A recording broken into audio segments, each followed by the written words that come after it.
Olá pessoal, bem-vindos a mais um episódio do Profissões da Economia Criativa. Eu sou Leonardo Cássio, eu sou escritor, dramaturgo e um dos apresentadores aqui do podcast e também do podcast Utopia 2222. Esse episódio aqui do Profissões da Economia Criativa é apresentado pelo projeto Curto Circuito, tem patrocínio da Forte Leve, apoio da empresa Vilarta Elevadores, e é uma realização do canal Utopia 2222, do Profissões da Economia Criativa, da Carbono 60, da Branca Lione e da Secretaria de Cultura e Economia Criativa do Governo do Estado de São Paulo por meio do Programa de Ação Cultural. Eu sou Leonardo Cássio, um homem branco, de cabelo castanho claro, olhos claros, e hoje eu estou vestindo uma camisa branca com detalhes pretos. E aqui ao meu lado, a Thaís Polimene. Muito bonita a camisa. Adorei a estampa. Bom, eu sou a Thaís Polimene, sou uma mulher branca, tenho cabelo castanho, liso, comprido, tenho franja. Tô com brinco, o brinco não tá aparecendo, né? Tá aparecendo um pouquinho. Rosa e azul, tô com um batom rosa e um vestido estampado de All Star. Patrocina nós, Converse. Gostamos. Também sou roteirista, curadora e apresentadora de 3 videocasts aqui do Profissões da Economia Criativa, Utopia 2222 e As Minas Gerais. E estamos aqui com muitos mineiros na mesa, né? Mineiros. E aqui na minha frente está o William Costa Lima. Se apresenta pra gente, Will. Eu sou o William Costa Lima, sou um homem branco, cabelos castanhos escuros, olhos pretos, estou com uma camisa jeans, um echarpe, acho que é Sharp, sim. Um echarpe preto com algumas florzinhas vermelhas e eu tenho um piercing no nariz. Pronto. Verdade, bom detalhe. E o Will é roteirista, dramaturgo e tem mais uma coisa que é... Pedagogo? E tinha mais uma coisa. Nossa, roteirista, dramaturgo. Ator não pode falar mais. Então vamos começar por aí. Eu conheci o Will quando ele era ator. Que foi no Despertar da Primavera do Instinto Teatral. Você lembra disso? Você me pegando por trás e dizendo não morre não, Morrites. Desculpa, você falou que é um ficcionista. Ficcionista, exatamente. Acho que é um termo que encaixa mais. Mas e na época que você era... Assim, você sempre quis ser ficcionista, você sempre quis ser ator. Como que foi, assim, essa transição de carreira, a escolha da carreira? Como foi isso? Eu uso um termo hoje que eu acho errado, mas eu vou continuar usando. Até encontrar o certo. Eu falo que eu sou ficcionista. Quando as pessoas perguntam, nossa, você é dramaturgo? Eu falo, sou. Mas você é roteirista? Sou. Mas a sociedade pede uma definição, né? Quando você fica falando muita coisa. Ai, sim. Eu sou um dramaturgo, escrevo para teatro, cinema e TV. E isso é permitido, né? Então, a dramaturgia, ela atravessa esses 3 lugares. Então, eu gosto de dizer, sou um dramaturgo do audiovisual, um dramaturgo do teatro, um dramaturgo do cinema. Você era um ótimo ator. Por que desistiu? Né? Eu não vou reclamar dessa parte. Assim, eu era bem disciplinado, bem...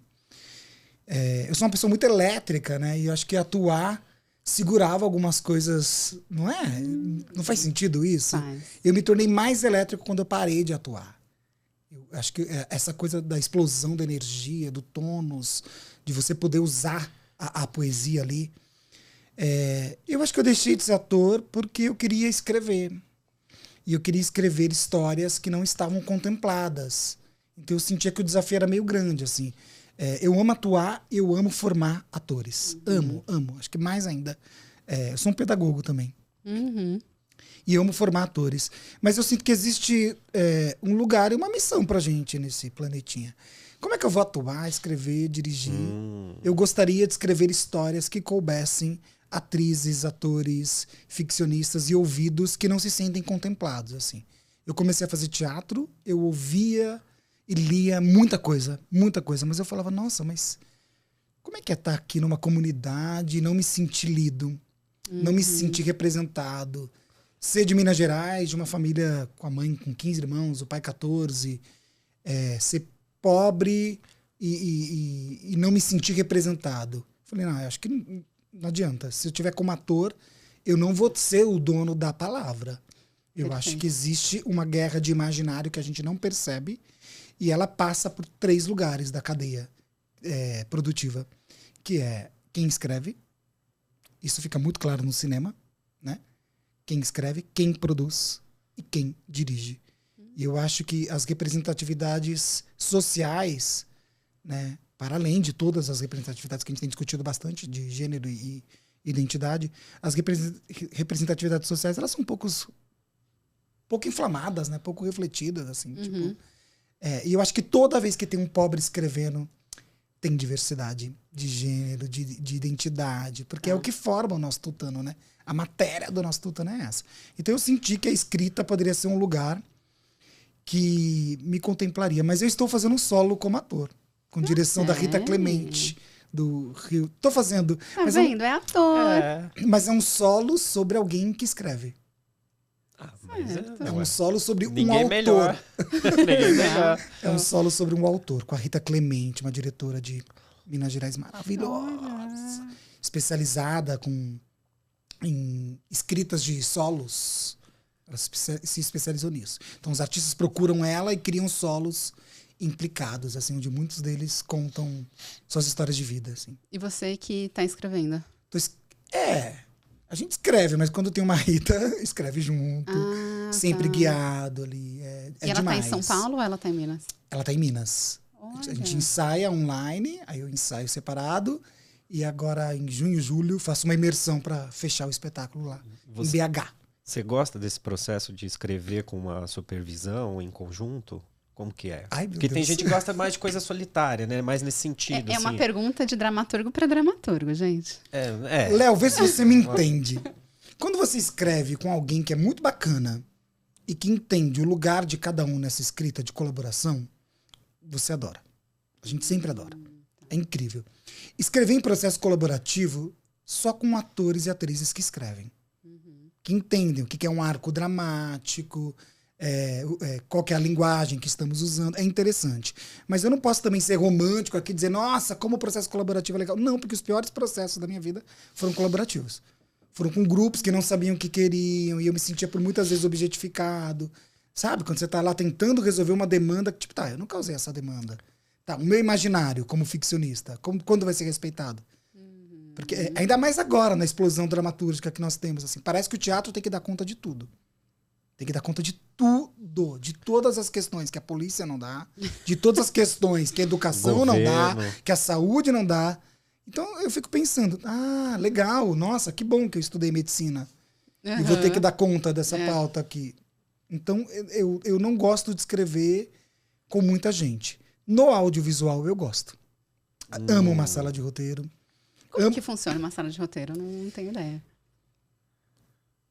Vamos ver, é tão relativo. É muito diferente de uma. Vamos lá. Eu não posso falar da sala que eu estou agora. Tá. Porque vai abrir o projeto. Mas, por exemplo, o projeto da sala que eu estou agora é meu. Tá. Então, eu criei um projeto, enviei para uma rodada de negócio, uma produtora comprou esse projeto, comprou essa ideia e disse, vamos desenvolver. Tá. Só que quando chegou lá, quem manda no meu projeto não sou eu. Sim. Faz sentido, né? Ela comprou, né? Ela comprou, é um objeto cultural, é um objeto de documentário, é uma linguagem que eu não domino muito bem, é um documentário cultural. Para pesquisa, ok, acho que eu consigo entender. Fala sobre masculinidade, ok, tem um lugar de fala ali. Alguns lugares, numa sala de roteiro, precisam ser atravessados por outras vozes. Então, por exemplo, tem um episódio que a gente fala sobre uma questão de uma menina que ganhou um concurso de beleza. Quem vai escrever sobre esse ponto de vista, se eu não tenho essa experiência? Eu tenho o design narrativo, eu tenho o arco dramático na minha cabeça, mas eu preciso de alguém que tenha... Não é o lugar de fala. Não é o lugar de fala. Alguém que tenha o lugar de escrita. Alguém que passou por essa experiência, o próximo dessa experiência, que tem uma irmã que vivenciou isso. Então, aí é uma roteirista negra, com aquela carga de escrita, com muita técnica. Porque além de toda essa experiência, ela tem que entender o que é design narrativo, quanto de espaço ocupa naquela linha. Então, uma sala de roteiro, ela é muito dividida. Chega um dado momento que a chefe fala, acabou, aqui estão as escaletas, vamos para os nossos devidos cantinhos individuais, o sagrado individual, e escrevam. Para mim é extremamente prazeroso. Então, assim, os 2 projetos que eu participei, eu sempre fui acostumado a ser chefe, a coordenar. Tudo que eu fazia no teatro eu era chefe. Mas por que a gente é chefe no teatro? Porque é um baita problema e ninguém quer esse problema. Porque, né? Porque todo mundo tem que fazer muita coisa, tem que fazer muita coisa. Então eu escrevi e produzia no teatro. Nossa, eu adoro produzir. Imagina, gente, pega uma planilha minha, é péssima. Pega uma prestação de contas minhas, eu faço um caos, assim, os produtores querem me matar. Então eu fazia porque precisava. Sim. Já no audiovisual é tudo tão divididinho. O prazer da sala de roteiro é tão dividido. Porque você faz aquilo, né? E não é não. Quando a chefe fala pra mim, não, você está atravessando o universo da série para uma coisa macro. Por exemplo, a crítica que eu recebi foi, não, escolhe uma linha pequena, comunitária, de cidades aqui do entorno de São Paulo e acompanha só ela. Depois, se tiver uma segunda temporada, a gente tenta a nacionalização do projeto. Depois, uma terceira temporada, a internacionalização. Quem define o alcance de uma série? O player. A audiência. Quem fez cursos de design de audiência? Fui eu? Não. Então, quem é que manda na sala de roteiro? A chefe que tem mais contato. Quantas pessoas tem, geralmente, numa sala de roteiro? Olha, de ficção costuma ter de 5 a 6. Sendo que tem assistente, que é um cargo muito técnico, e o chefe. Aí tem as outras divisões, assim. Depende. E aí cada roteirista escreve uma cena, vocês fazem a escaleta juntos, e aí depois cada um escreve a cena, assim? Vai depender do gás do projeto, assim. Então, às vezes o chefe faz um brainstorming, juntou todas as ideias, tal, e ele traz uma proposta de universo e tom. Então, tipo, trouxe um tom, um universo e um arco da onde eu quero chegar. Então, nós temos 6 episódios para distribuir isso. Porque tudo é quantidade, né? Tipo, quantos episódios de 40 minutos esses 21 milhões conseguem produzir? Então, são 21 milhões para dividir para 6 episódios de 40 minutos. Que é o gás. Porque 40 minutos é um tanto de diária, uma minutagem. Então, tudo vem muito técnico, assim, é fazer caber. Fazer caber. Claro que quando você está trabalhando sobre um subsídio de um edital público, é uma outra coisa. Tá aí, fica a dica. Editais de desenvolvimento. Editais de desenvolvimento para a gente poder entregar para o mercado algo que tenha um pouco mais de autoria. Porque quando a gente vai direto para o mercado sem a parte do desenvolvimento paga, elaborada, a gente atende uma demanda que é muito intencional. Então, e eu tô nesse momento da minha carreira, tipo, saiu do teatro que pode falar zona? Aqui a palavra tá liberada. Pode. Claro. Teatro é uma zona, porque nós não somos uma indústria. Nós não somos uma indústria. A gente não se retroalimenta. Aliás, eu acho que o audiovisual deveria pagar muito mais pro teatro, porque a gente retroalimenta, né? Os atores vêm do teatro, os diretores de arte vêm do teatro. Experiência. Toma e não devolve nada, né? Acho que já está na hora. Fica a dica aí para os laboratórios de audiovisual começar a refletir isso daí. Como é que a gente pode devolver para as cadeias produtivas invisíveis, né? É verdade, né? O teatro é uma formação para audiovisual, né? Praticamente. Eu não sei se é uma formação, né? Porque acho que a formação do teatro é para a sociedade, assim, pá. O audiovisual... Complementa, né? Mas é bem utilitária a relação. Assim, é bem utilitária. Por exemplo, agora com a Paulo Gustavo, nós temos 70% voltado para o audiovisual, 30% voltado para as outras linguagens. Tem gente que fala, nossa, não, mas é um dinheiro que vem do fundo do audiovisual. Tá, mas as artes plásticas não retroalimentam? A fotografia não retroalimenta? A dança não retroalimenta? É verdade, ó. Então, a comunicação, a publicidade, tem tanta a economia criativa não retroalimenta o audiovisual. Então, acho que essa consciência que a Lei Paulo Gustavo traz talvez possa inspirar outras coisas. Assim. Eu vejo grandes produtoras investindo muito assim, em laboratórios de formação de roteiristas e diretores.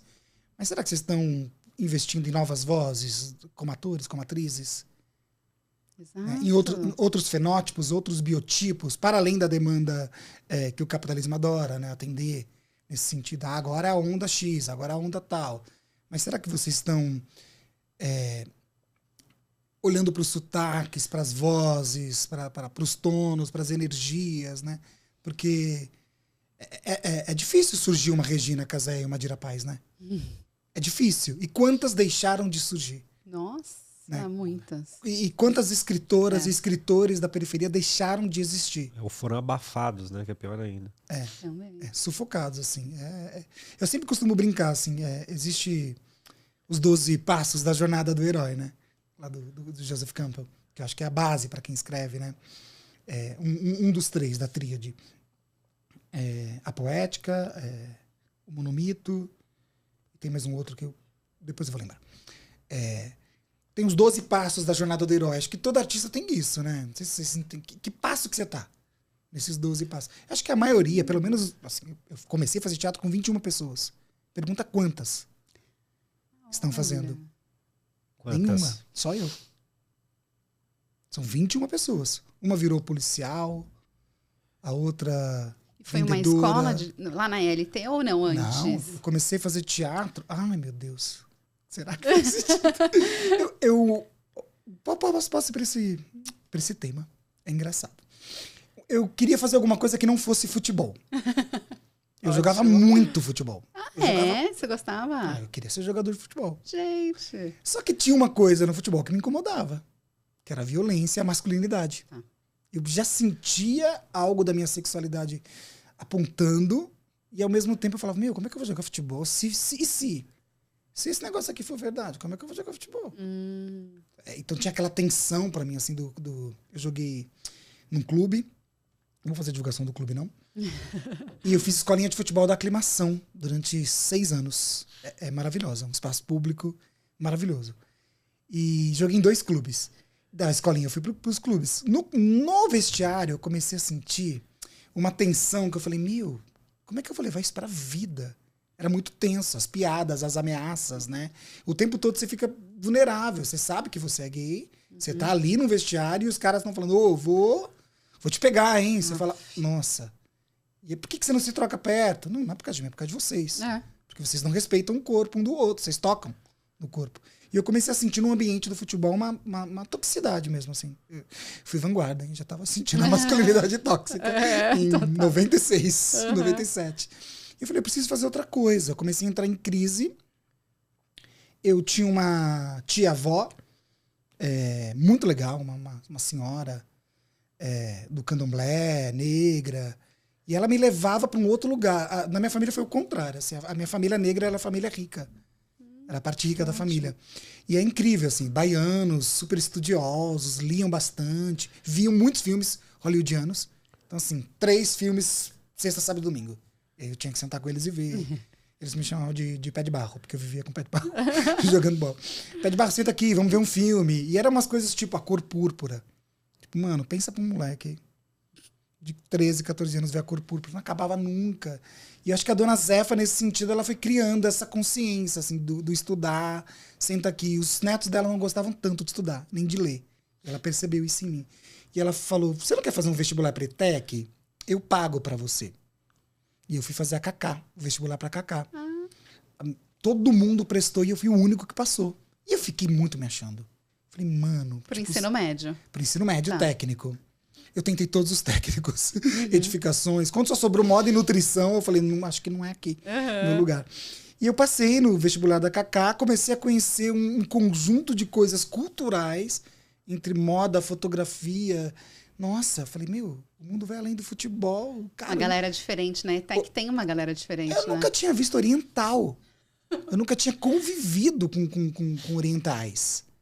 E aí eu comecei a entender aquela cultura. Falei, nossa, o que é isso? Não sabia que era cultura. Sim. Não sabia que aquilo tudo era cultura. E aí, um dia, fazendo o técnico, eu não aguentava mais fazer o técnico, porque eu era péssimo de exatas. Eu Técnico em quê? Edificações. Foi edificações, você entrou. Não, eu era péssimo em exatas, não. Eu era ótimo em exatas, mas eu detestava. Sim. Eu sempre fui bom em biologia, química. E aí eu falei, preciso fazer outra coisa. Algo mais sensível, sei lá. E todo mundo falava, você fala muito, você fala muito, você fala muito. Vocês já perceberam, né? E aí eu vi um anúncio no jornal escrito assim, precisa-se de atores com ou sem experiência. Agora explica pra mim, Thaís. Tem ator sem experiência? É verdade. Que lógica é essa? Eu fui parar num curso que a primeira aula era com José Mojica. Aí depois teve uma aula com Nuno Léo Maia. E era uma galera da pornô chanchada. Eita! E era muito louco. Francisco Cavalcante, um professor, um cara do cinema super legal, mas era da pornô chanchada. Tá. E tinha todo um ambiente muito masculino. Então, meus 2 primeiros anos de teatro foram parecidos com os de futebol. Eu estava num ambiente onde eu aprendi a beber uísque.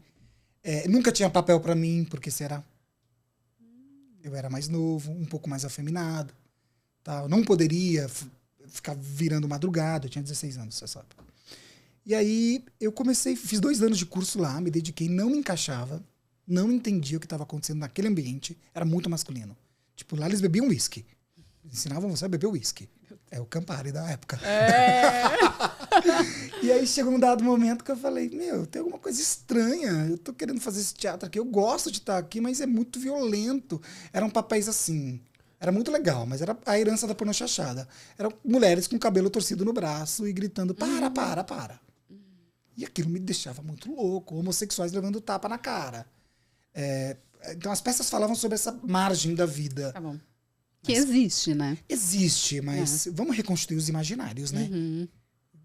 Já tô lá, já sou periférico, já sou um corpo dissidente da classe artística. Falei, como é que eu faço? Não tô me identificando. E aí teve um festival dentro da escola que cada um poderia escrever a sua própria peça. E eu falei, vou escrever uma peça. E eu fiz uma paródia da Xuxa, do Planeta Xuxa. E sem nunca ter escrito dramaturgia, vocês... Eu escrevo desde os 8 anos. Ah. Escondidinho ali. Tá. Minha primeira peça eu escrevi com 11 anos. Chama Caldeirão de Cócegas. E aí eu escrevi nesse concurso. E aí rolou uma comoção na escola. Tipo assim, nossa, ele não é ruim. Até então eu era bem ruim. Que eu fiz uma drag bem mineirinha. Então eu fiz uma drag com sotaquezinho mineirinho, uma gracinha de pessoa. E ela, Samara. E aí depois a Priscila me viu fazendo isso, me chamou pra fazer uma outra drag. No Guerreiras do Blondon. Que eram mulheres que queriam dominar o mundo, colocando Blondon em todas as caixas d'água do mundo. Era uma besteira, uns besteiróis, assim. A Priscila é incrível. E aí eu falei, nossa, me dei bem na besteira da Priscila, me dei bem no Planeta Gay, que é a peça que eu fiz, chamada Planeta Gay num lugar super machista, em 98. Uma besteira, horrível, nossa senhora. Mas fiz. E eu senti que, nossa, eu olhei pra minha sensibilidade, eu olhei pra Minas Gerais, é uma grande besteira, mas eu tô inteiro e ganhei o prêmio no festival. Rolou uma comoção e começou a rolar uma coisa de, o William não é tão ruim assim. Claro que não, né? Aí, quando eu faço o que eu quero, e por que eu vim pra esse mundo pra fazer o que eu não quero? Só pra entender. E aí eu comecei a pensar, falei, nossa, acho que eu vou ter que escrever as minhas próprias obras pra dar conta. Então, essa intersecção de colocar o meu corpo como ator foi um jeito que eu percebi que os textos não eram pra gente, né? É legal fazer o Despertar da Primavera, a gente fez, mas sempre tem uma adaptação, né? Sim. Alemanha, 1890, Brasil, total. aqui. Entendeu? Então eu comecei a entender, eu comecei a ficar muito curioso com isso, e aí conheci o ensino público de teatro. Eu fui fazer uma oficina com a Magali Bife e participar do projeto Ademar Guerra. 2 esferas públicas. Uma do Estado, as 2 do Estado. Fui fazer uma oficina com a Magali Bife com o Despertar da Primavera. E eu comecei a entender que, nossa, os textos podem ser profundos. Essa personagem trabalha essa camada do feminino, do aborto. Essa daqui trabalha a sexualidade. Essa daqui já é mais puritana. Esse daqui vai se matar. Esse daqui vai viver muito. Eu falei, nossa, o teatro pode tudo isso. Tem outras coisas. E comecei a entender que o ensino público tinha um espaço para diversidade.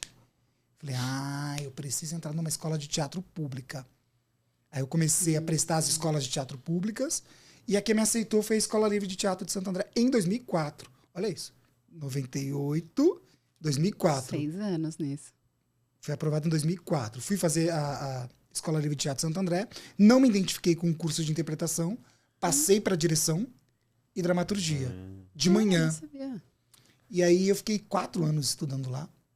Direção e dramaturgia. O núcleo de dramaturgia e direção era coordenado pelo Kio Abreu e pelo Lubi, do Grupo 19. Lubi é muito acolhedor, né? Ele tem essa coisa de potencializar. Fui muito acolhido. Pela primeira vez eu me senti acolhido. Acho que a primeira vez que eu fiz aula e me senti acolhido foi com o Lubi. E eu senti que meu lugar era a direção e a dramaturgia. Só que quando eu senti isso, eu pensei, nossa, mas é a direção e a dramaturgia, mas eu não tenho ator para falar a minha direção e a minha dramaturgia. Porque ela é diferente, não preciso também. Ela tem um sentido comunitário. Ela não é eurocêntrica, ela é miscigenada pra caramba, ela é caótica por conta disso. É uma dramaturgia de negros, pardos, mulheres, periféricos. E aí, quando você fala que não tem ator, é porque não tinha atores negros, por exemplo. Não tinha atores com deficiência, sei lá. Não tinha ator que topasse, junto com a obra, se expor.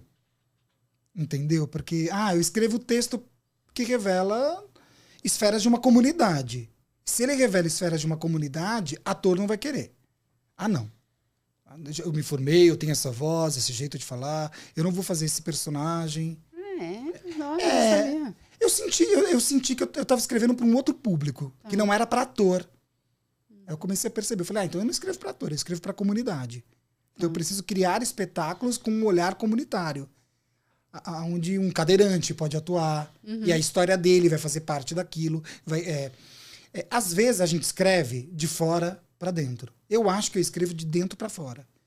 Só que aí, por exemplo, esse exemplo do cadeirante é ótimo, assim. Tô escrevendo uma dramaturgia e tem uma pessoa que é cadeirante. Eu vou seguir a montagem sem considerar aquele corpo que está escrevendo aquela história junto comigo? Porque a escrita é uma das partes. A interpretação é uma outra escrita, uma nova escrita em cima daquilo. E eu comecei a entender que tinha uma intersecção, um buraco entre para quem eu queria escrever, onde eu gostaria de escrever. E aí eu comecei a construir um grupo de teatro chamado Teatro de Torneado. E esse grupo, ele me permitiu experimentar. Porque era um grupo com crianças. Não sei se você lembra a idade das pessoas. A mais velha tinha 16. Você dava aula numa escola e foi lá que começou. Tá. Comecei a dar aula numa escola. E nessa escola... Eu lembro que tinha umas meninas muito novinhas, sei lá, tinha 12 anos e elas eram muito avançadas. Eu falava, gente, mas parece que tem 40, sabe? Assim. Nossa, uma mentalidade muito avançada. E a técnica também, né? Elas entravam em cena com uma dicção linda, com uma presença linda. Eu falei, mas se eu não desenvolvi nada, o que fez elas estarem tão bem tecnicamente em cena? Você lembra do primeiro solo da menina de louça? Lógico. Uma menina de 12 anos fazendo um solo. Mas assim, eu não preparei ela tão bem assim, não tive todo esse tempo para ela ser aquela atriz que ela era. Eu acho que tinha singularidade respeitada. E eu acho que na formação do artista, por vezes, a singularidade é um objeto... Porque quando você vai estudar dramaturgia ou direção, venha estudar dramaturgia, direção e interpretação. Essa é a escola que já está feita. Esse é o caminho que você tem que percorrer. Você vai estudar a poética e depois você vai... Os clássicos. Tá, mas... E o meu corpo? Onde entra? Só que eu tenho que respeitar essa linguagem toda, porque é um diálogo entre, né? A pedagogia é um ato entre coisas. E eu comecei a perceber que tinha um flagrante ali, pronto, e tudo muito caótico. Eu penso tanto de problema que eu tive. Claro, um monte de jovem. Um monte de jovem. Eu era um jovem, eu tinha 22 anos. Quando eu comecei a descobrir, 22 a 24. Então foi muito caótico, eu não sabia direito o que eu estava fazendo, eu não tinha intencionalidade pedagógica. E, diretores... Tem que ter. Tem que ter. Quando você junta um conjunto de pessoas que vai perder um tempo com você ali, estudando, tem que ter uma intencionalidade pedagógica. Tem que ter onde estamos, quem somos nós aqui juntos. O pacto tem que ser combinado. Que bom que você tem uma baita experiência, é incrível. Mas ali tem alguém que não sabe. E vocês vão ter que caminhar juntos. E tenho certeza que entre vocês vai surgir algo interessante. E o teatro não dá esse tempo, Léo. Não dá esse tempo, assim. Ele é muito atropelado. Ele é o lugar da espetacularidade. Né? O que é um teatro? O que é um ator? É alguém que entra em cena e faz aquilo que o outro não faz. É quase alguém numa corda bamba. Vejam, eu me equilibro, você não. E o ator, ele tem essa necessidade de mostrar tudo com muita espetacularidade. Cantar muito bem, dançar muito bem, atuar muito bem. E eu senti que existia algo ali no teatro, que eu chamo de teatro comunitário hoje, que poderia ser uma escola para mim, uma escola de percepção, uma escola de acolhimento, de eu entender. E aí foram oportunidades incríveis, assim, porque eu reli textos que eu tinha escrito. Então, eu tenho um texto meu que é bem... Eu escrevi com 18 anos, chama Peter em Fúria. E eu reescrevi ele com a comunidade, ouvindo. Então, pegar aquele menino que é filho do tráfico, e dizer, e aí, como é? E ele dizer para mim, não é assim. Pegar aquela outra garota e ela dizer, não é assim. Só que assim, entre eu escrever, tentando ter a voz dele e me envolver com a voz dele, demora assim uns 2 anos. E o mercado não tem esse tempo de esperar. Eu não tenho lugar de fala, mas eu tinha que frequentar aquele lugar, passar por aquela experiência. Eu tenho uma experiência periférica, eu fui pirueiro, trabalhei, boa parte dos meus amigos não estão por aqui mais entre nós, né? E tá em Paulista, é uma das maiores áreas de vulnerabilidade, né? Que é bem no Benfica, ali no Lajeado, né? É um lugar muito perigoso nesse sentido de vulnerabilidade. E é perigoso porque não tinha acesso à cultura.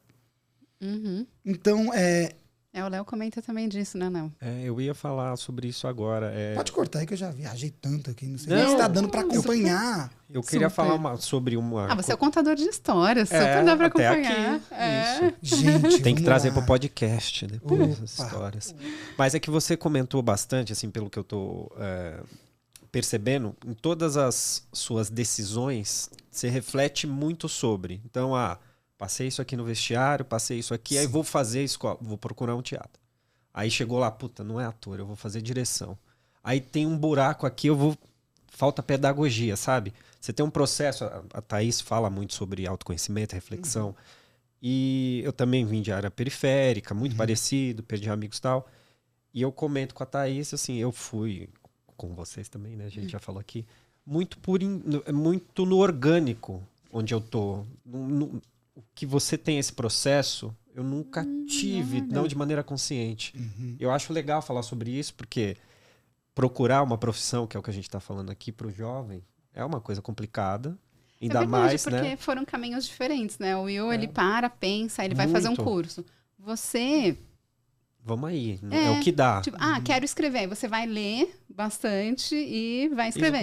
Mas são caminhos, todos os caminhos são possíveis, né? E a minha escolha de estudo foi assim, eu preciso estudar onde eu consigo bolsa. Eu não pensei no curso. Eu prestei curso diferente e assim, uso um pouquinho do que a gente fez, né? Mas não tem uma coisa assim, eu acho isso muito legal porque... Mas é trauma, né, Léo? O nome disso. O que eu fiz é um caminho de traumas. Sim, então... Não é nada, não é tão interessante, assim. Essa falta de consciência é muito traumática. Você acha que era legal, assim, quando eu entrei na Escola Livre em 2005, foi horrível a experiência. Horrível, assim, porque era uma escola que todo mundo elogiava e eu não tava gostando. E eu nem sabia que eu não podia não gostar. A gente pode não gostar. Sim. A gente pode não gostar. Né? Se não gostar, e aí, de manhã, na mesma escola, tinha a resposta para o que eu queria. Você fala, nossa, na mesma instituição tem 2 tons. Que legal, então meu negócio não é. Então, assim, eu estava deslocado, mas só que até então você fica ali. A história do estar implicado, eu não sei se com você foi assim, mas eu tenho uma pulsão de vida e morte tão grande, eu não sei se é por conta... Sei lá, eu não fecho diagnóstico não, viu, gente? Eu não topo TDAH, ele é autista, ele é TDAH, ele não controla, ele não tem 0 filtro, ok, já tô aceitando isso, tá aqui dado a informação. Imagina eu velho, né? Como é que vai ser essa loucura? Mas tudo bem, você vai estar lá para ver, Thaís? Estaremos. Então, vamos lá. Eu acho que esse caminho, ambos caminhos são muito perigosos. O caminho do deixa a vida me levar, vou aceitando o que vem... eu não adiantava nada, assim. Eu estudei pedagogia na USP. Que foi aonde eu consegui olhar para toda essa história e dizer, tá, eu estou na USP, mas eu não pertenço. Foram 5 anos mais felizes da minha vida. Eu entrei com 28 anos, passado por uma experiência onde eu frustrei pessoas, onde eu armei expectativas em pessoas, porque eu estava armando as minhas expectativas. Mas quando nada é consciente, todo mundo se machuca. Todo mundo se machuca. Quando não tem um terapeuta, um psicólogo perto, mediando as relações, Todo mundo se machuca. E nunca tem, né? Nunca tem. Como é que eu vou ter? A Thaís conheceu o primeiro grupo de teatro que eu tive com crianças. Eu passei de um trauma em 2006. Eu tive um trauma, uma violência que eu sofri no teatro, que não falo sobre até hoje, silêncio, é um problema meu e da pessoa. Eu falei, vou me isolar. Eu me isolei em 2006, 2007, 2008. Ninguém sabia onde eu estava. Ninguém sabia, você sabia. Que eu estava bem escondidinho com crianças brincando de teatro. Eu criei um projeto chamado Meu Olho, Meu Mundo. Chamei umas crianças para dançar comigo, porque eu tinha uma vontade de colocar uma perspectiva e adultos não me ouviam. Os adultos tinham ou a minha idade ou um pouco mais. E eles não me ouviam. Então, tipo, eu vou ficar obedecendo esse cara? Por que eu vou obedecer esse cara? Esse cara acha que tá descobrindo alguma coisa? Quem esse cara pensa que é? Não, acho que atuar não é assim, não. Acho que pode ser por outro lugar. Eu acho que você tá reproduzindo tal voz de tal escola de aprendizado. Acho que não precisa ser assim. Acho que essa empáfia em cena vai afastar o espectador. Acho que a gente pode abrir mão do rebuscado e ir para uma coisa um pouco mais popular. Eu quero que minha avó entenda. Eu quero que minha avó entenda, por favor. Minha mãe tem que entender. Eu não quero fazer... Eu nunca fiz teatro para classe. Nunca. Acho que... E a gente comenta disso, né, Léo? Eu nunca fiz arte para classe. E a maioria dos espetáculos são para classe. Quem vai ao teatro sempre vai ao teatro. Classe nem sabe quem eu sou. Nem sabe quem eu sou. Eu não... uma hora você desiste, né? Você fala, não, ok. Então, em 2006, 2008, eu fiquei nessa imersão, um processo de depressão muito forte, né? Eu passei por um luto físico em 2004, aí em 2005 por um luto moral, acusado de algo que eu não fiz, comprovado, tudo muito legal, desculpas dadas, recebidas. E aí, quando chegou 2006, 2007, 2008, eu comecei a brincar ali, como se fosse meu quintal. Então, toda a liberdade que eu não tive com o meu feminino e na infância, eu comecei a ter com aquelas crianças ali do Colégio Terra, na saúde. Ainda existe? Existe, uma graça. Muito amor mesmo. Só que é um colégio conservador. Eu achei que eles fossem super mente aberta, por ter uma aula de teatro. Qual escola não é conservadora? Olha os nomes, né? Grade curricular, disciplina. Sim. Toda escola já nasce com uma estrutura conservadora, ainda mais quando você bota um anarquista maluco para dar aula de teatro. É isso que eu ia comentar, que às vezes a escola quer receber o teatro, mas ela tem formatado na cabeça dela que tipo de teatro que ela quer, sabe? E tava certa, porque se desse asas, ia fazer muita merda. Deixa eu perguntar, você que fez pedagogia, por exemplo, essas escolas, não vou citar nomes, mas essas pedagogias Waldorf, vai...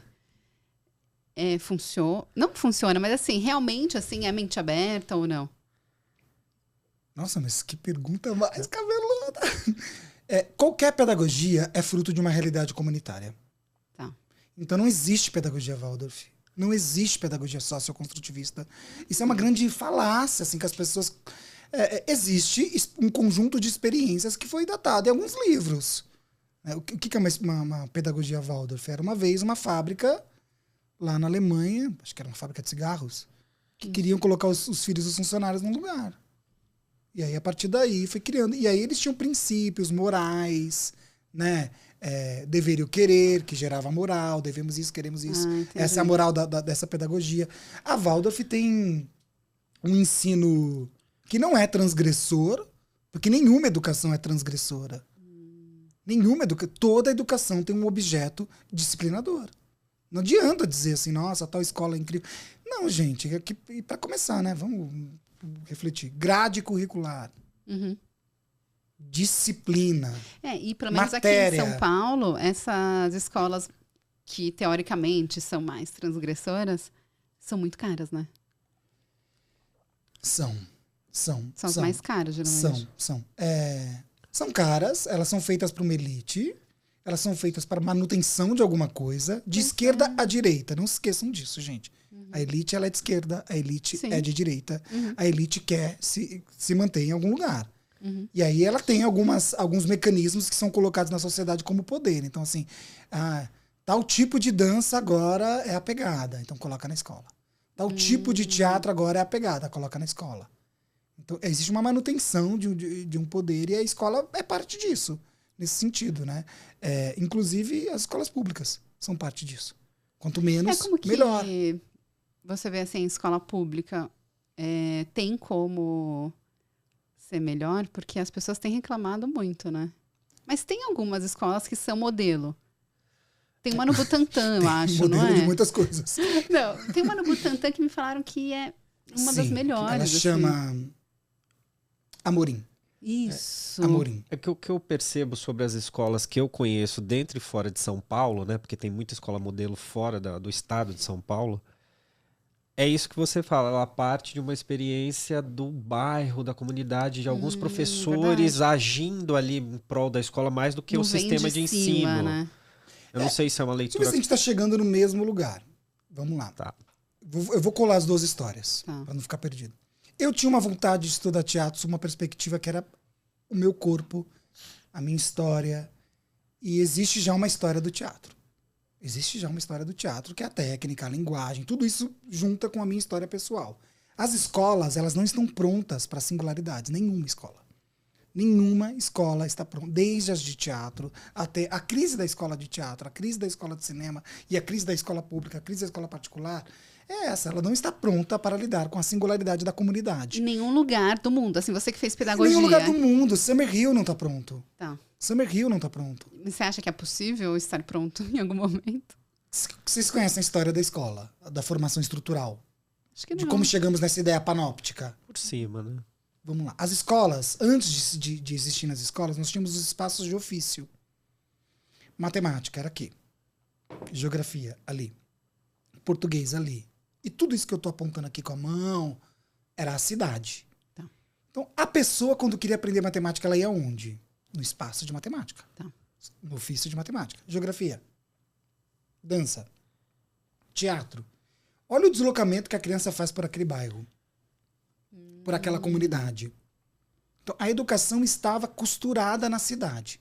Alguém, em um dado momento, impulsionado pelo capitalismo, pela ideia de horário de trabalho, né? Os pais precisam deixar as crianças em algum lugar, isso tudo precisa ser organizado, construiu, baseado na ideia de panóptico do Foucault, um espaço chamado prédio escolar.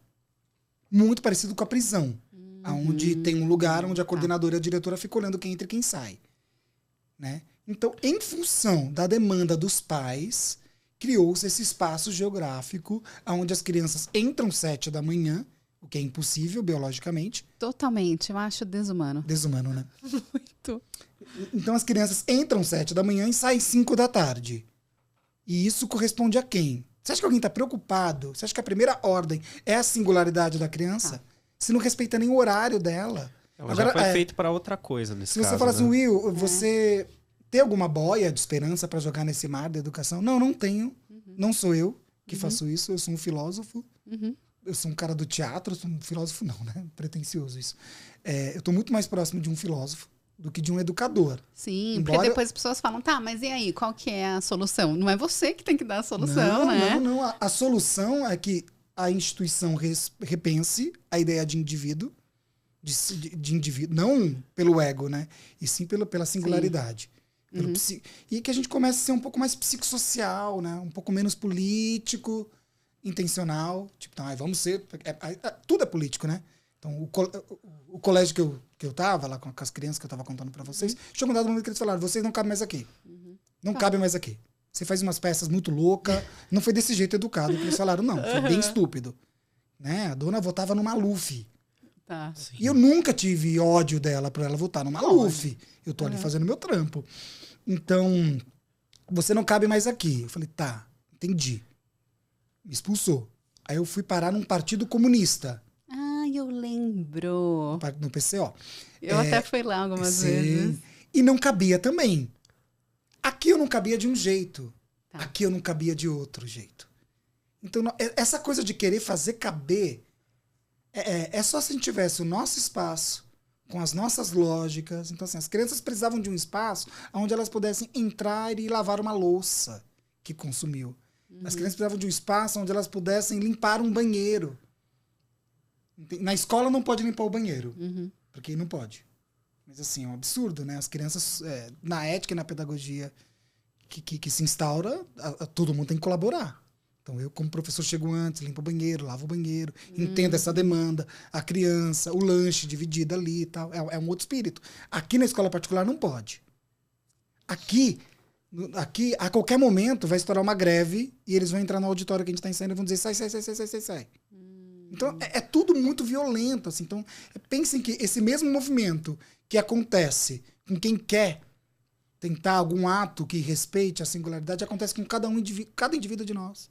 Desculpa. Cada um de nós. Tá. Esse mesmo movimento de expulsão acontece o tempo todo. Assim. Então, a criança, ela entra num lugar que ela se sente o tempo todo expulsa. O tempo todo expulsa. E ele é feito para isso.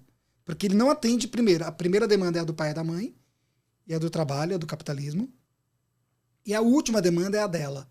E aí, de vez em quando, a grade curricular é uma tentativa de amenizar essa violência constante. Aí você fala, nossa, você citou até o nome da pedagogia Waldorf. Uhum. Pedagogia Waldorf tem as estratégias de tentar lidar com tudo isso. A socioconstrutivista tem estratégias para tentar lidar com tudo isso. Qual delas está funcionando? Eu acho que o que está funcionando hoje em dia são os espaços de singularidade, que em pouquíssimo tempo vão ganhando intencionalidades políticas muito fortes. Então, temos aqui uma escola de arte incrível que em pouquíssimo tempo essa escola vai servir algum plano de prefeitura. Vai se intencionalizar. Entende? Aquele velho exemplo que eu disse, o partido de extrema esquerda e a escola de extrema direita. Uhum. A gente sofreu as mesmas implicações. As mesmas implicações. Então, aqui, tinha dia que a gente não tinha água na descarga. E os comunistas entravam com tudo, e são meus companheiros, né? É minha base de formação. Gente, crianças, pode ser um pouquinho? A gente pode ir pra calçada? Aí os pais falavam, não, meus filhos não podem sair em calçada. Você fala, a sociedade não cria esses espaços de liberdade. Por quê? Porque está acostumada, a cidade foi programada para não educar junto, a partir do momento em que quebraram todos os espaços de ofício. Porque antes a criança ela andava, e a cidade era responsável pela educação. A cidade era responsável pela educação. Hoje não. Tá tudo enjaulado, né? E se você parar para pensar, o que é uma escola de teatro? Era uma vez uma escola de teatro. Era uma vez uma escola de teatro que faz o quê? Que durante um tempo fica parada num lugar, construindo coisas, e daqui a pouco o pai e a mãe vão assistir o resultado. Aí todo mundo bate palma, todo mundo acha legal, e tudo bem. Não, as escolas de teatro deveriam existir, se relacionar com espaços públicos, entrar em pátios de escola apresentando seus resultados. Deveria ser mais perfurada nesse sentido. Mas será? Será que é do interesse de quem isso? Quebrar essa coisa que já está funcionando. Mas funcionando para quem? Funcionando para que o Léo não escreva.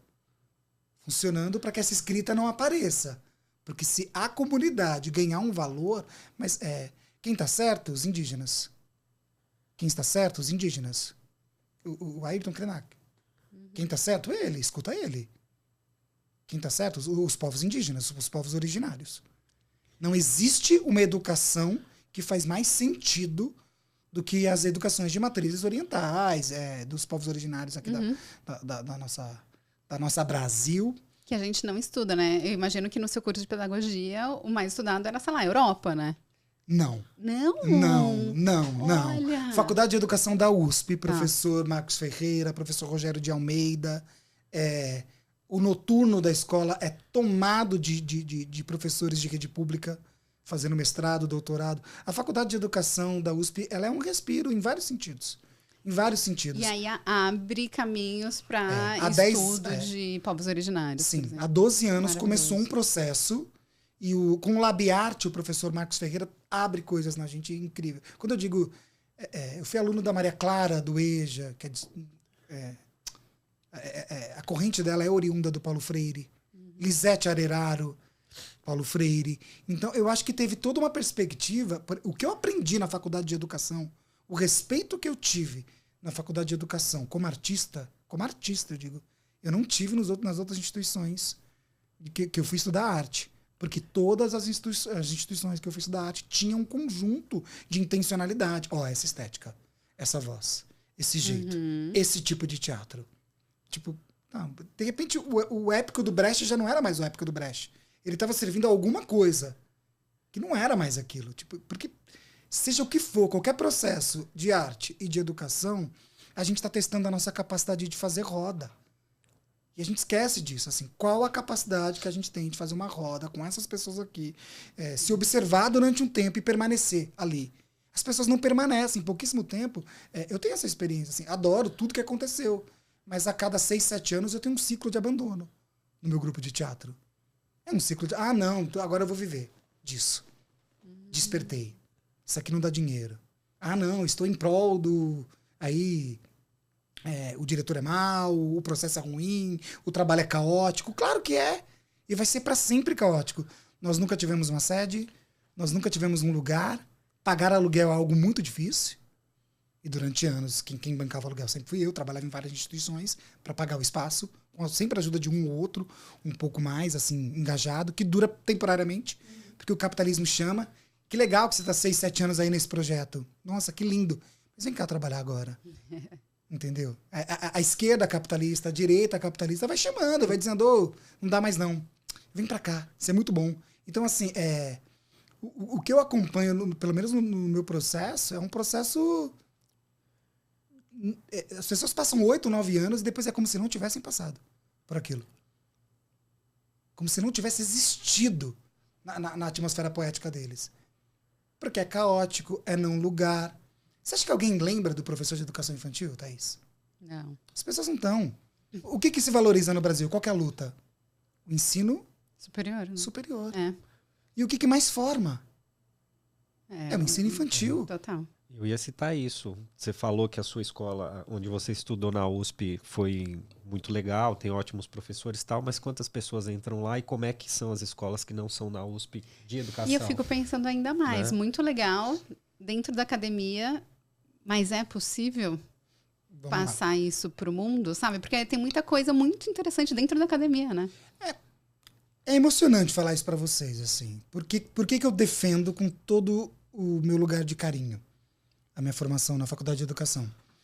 Porque quando eu entrei em 2011 e 2012, eu tinha vivido um conjunto de experiências caóticas que eu não sabia organizar. E eu entrei, 50% dos alunos eram de rede pública. Ponto, ao vestibular da FUVEST. Já estava nesse lugar. Dizem que a USP foi a última, é isso, né? A atender as demandas de gênero e identidade. Eu acho que foi. Não vou falar isso com certeza. Foi, mas o lance do ensino público teve um certo impacto. Claro que não é o suficiente. Se você não colocar raça, se você não colocar identidade e gênero, não vai. Porque que tipo de pessoa de ensino público que vai entrar lá? Vão entrar meninos com perfil branco, como o meu, só? Aí não, a gente tem que dar sempre uma abridinha a mais, assim. Né? Então, a experiência que eu senti lá na USP foi uma universidade extremamente elitista, conservadora, com uma faculdade de educação onde as pessoas estão pouco se lixando para ela. Nós não somos a FEFELESH. Ninguém fala da faculdade de educação. Não mesmo. Ninguém fala, ninguém liga para a educação no Brasil. Você entende? Então, assim, um país que não lê, qual o valor do leitor? Um país que não lê, qual o valor daquele que ensina a escrever? Daquele que ensina. Então, acho que a faculdade de educação tem uma paz por ter sido um pouco esquecida. Então, ela não é um objeto de disputa política. Porque não tem espaço para cabeção lá. Não tem. Ai, nossa, porque não sei o quê. Não. Em pouquíssimo tempo, eu acho que, se você perguntar para mim, o que faz a faculdade de educação, o que fez a tua experiência feliz, os alunos? O que fez eu ser... eram 57 mulheres e 3 homens na minha turma. Eu estudava à tarde. 57 mulheres e 3 homens.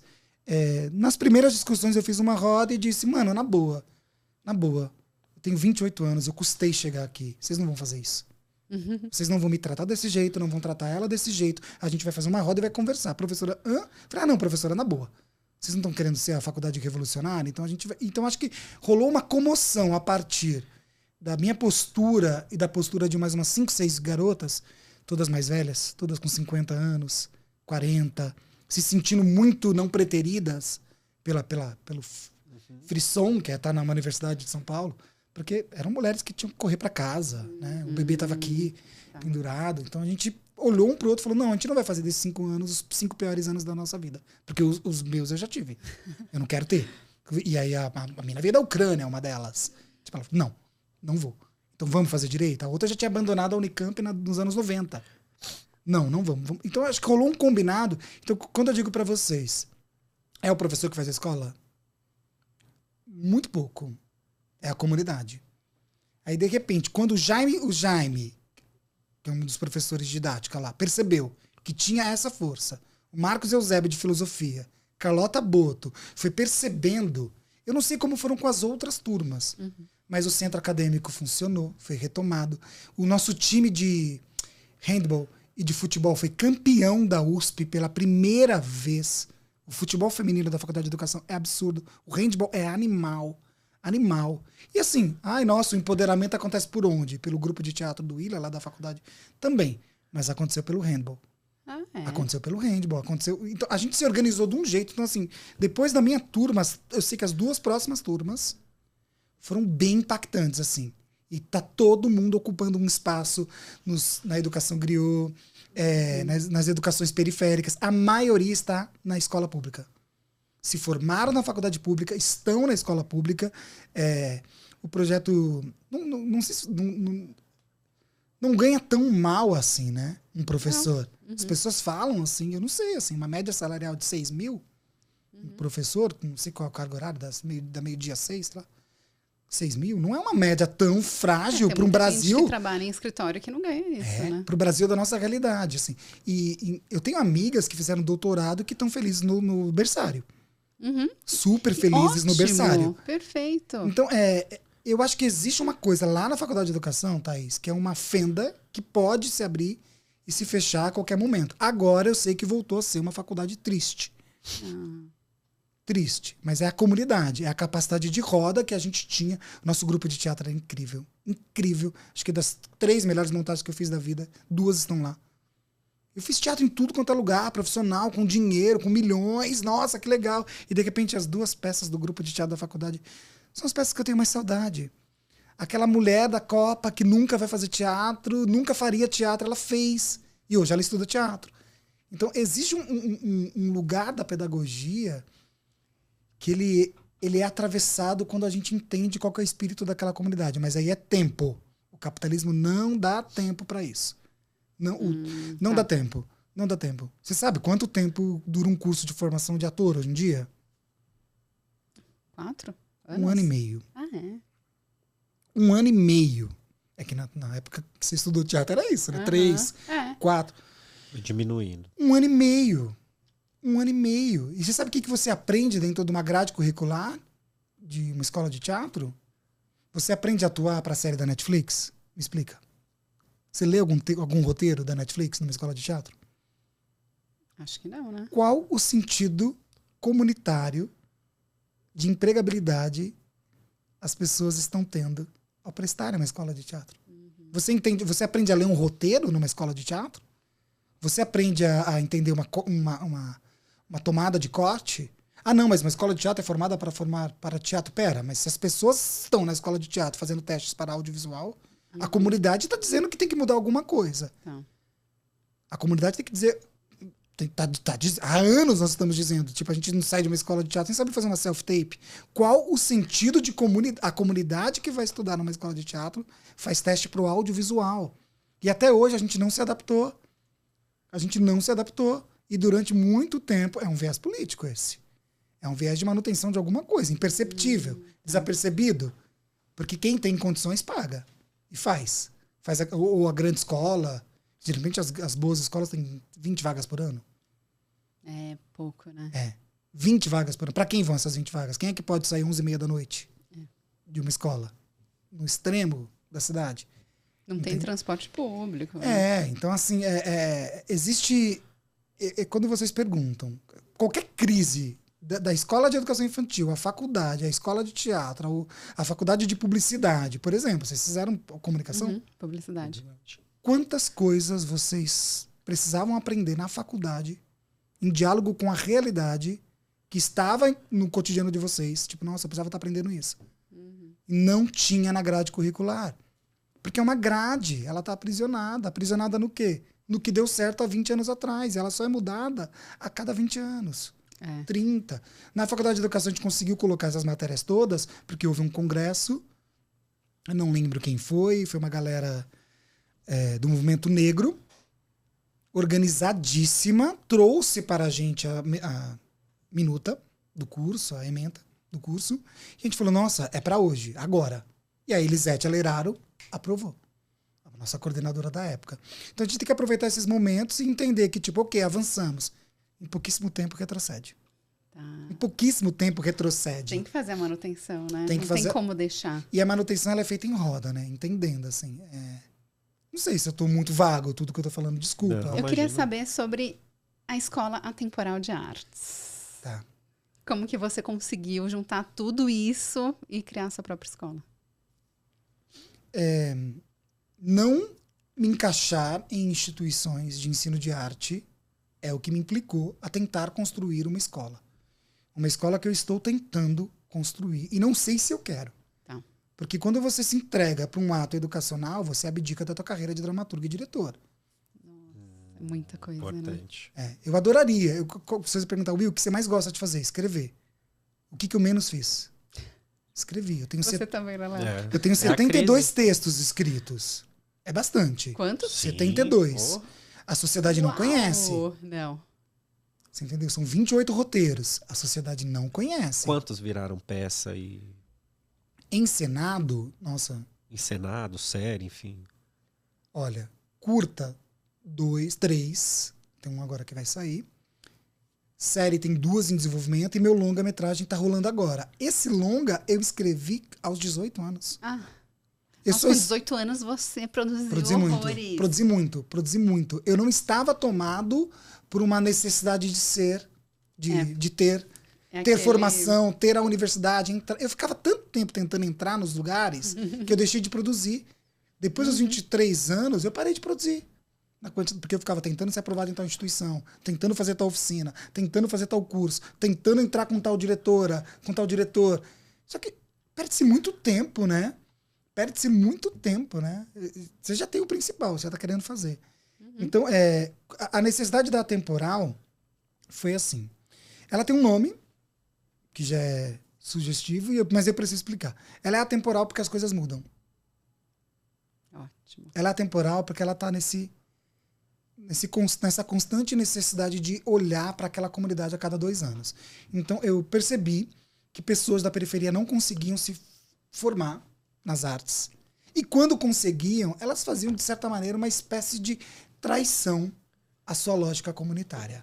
Elas simplesmente saíam dessa realidade, se encaixavam nessa, usavam sempre isso aqui como discurso. Não, mas eu vim daqui. Mas eu sei, mas Tem nunca muito mais disso, voltou. né? Nunca mais voltou, não foi dar uma oficina, não aplicou uma aula. Não, mas ainda eu tô na luta ainda aqui tentando. Pera, você... Não, mas... É confuso. Tem como julgar isso? Não, a pessoa precisa sobreviver. Eu falei, não, eu preciso construir uma escola que provoque o mercado. Que provoque o mercado. Que provoque a ideia de que mais Diras Pais existem. Eu sou muito fã da Regina e da Dira. E são mulheres que são fenótipos que você olha e fala, nossa, que legal, né? É muito legal quando você olha para uma... Eu acho a Regina uma das maiores, a Regina Casé é uma das maiores, por favor. Por favor. A outra, antes de estar no buraco, eu já tinha colocado. Tá tudo bem, sem culpa nenhuma. E eu acho muito interessante quando a gente olha para esses corpos que vão ficando dissidente e até outros corpos, assim, né? Não tô falando só de raça e identidade, não. Tô falando de corpos que você percebe que, tipo, a ideia de beleza, né? E aí eu falei, eu preciso construir uma escola que eu consiga, junto com eles, refletir isso o tempo todo. Então, o processo da escola a pessoa quer entrar na escola. A escola está interrompida e ela volta só depois de 2024. Por conta da pandemia, eu fechei a escola, estou pagando as dívidas da escola até hoje. São muitas dívidas, porque ela é reconhecida pelo MEC, teve muitos acordos, coisas que foram se acumulando. E eu precisava também parar um pouquinho e cuidar da minha saúde mental para voltar. Né? Ou não, né? Pode ser que eu falei. Tá no tempo aí, joguei no atemporal. E a escola ela é assim, ela funciona, ela foi sendo constituída através de rodas e conversas desde 2015 com um grupo de 50 jovens que diziam, essa pressão não tá rolando, eu tô no mercado imobiliário trabalhando e eu não posso deixar esse mercado imobiliário, mas eu quero ser atriz. Como é que eu faço? Porque tem um papo que é esse, não, ou uma coisa ou outra. Mas como assim uma coisa ou outra? A pessoa tem um aluguel, tem as contas dela para pagar. E eu comecei a perceber umas demandas. Então a gente percebeu que, 3 vezes por semana era o máximo que eles conseguiriam se dedicar. 3 anos de curso era o máximo que eles conseguiriam se dedicar.